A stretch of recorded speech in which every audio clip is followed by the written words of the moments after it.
If you edit in DaVinci Resolve, you already know the frustration of having zero native arrow tools. You no longer have to waste time hunting down static PNGs or building tedious polygon masks inside Fusion.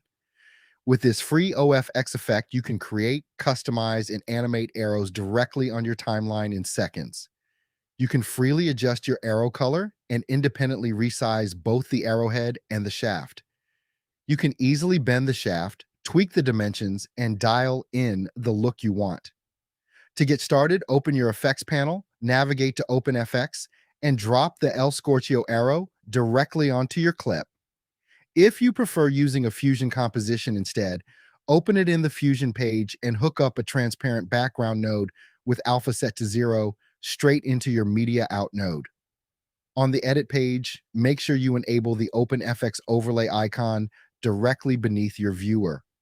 If you work on the cut page, click the slider icon beneath the viewer and choose the icon on the far right.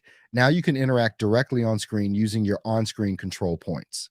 Open your inspector, hit Add New Arrow, and simply click 2 points inside your viewer to set your arrow. You can add a bend instantly just by clicking and dragging anywhere along the shaft. If you want your arrowhead to stay the same size regardless of how long the arrow gets, just uncheck Scale by Shaft. You can also fine-tune the exact length and width of your arrowhead for a clean finish.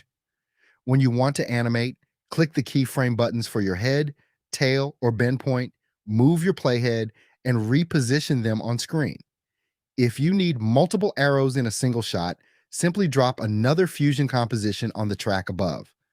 Once you are finished, turn off the overlay icon and jump straight back into your edit.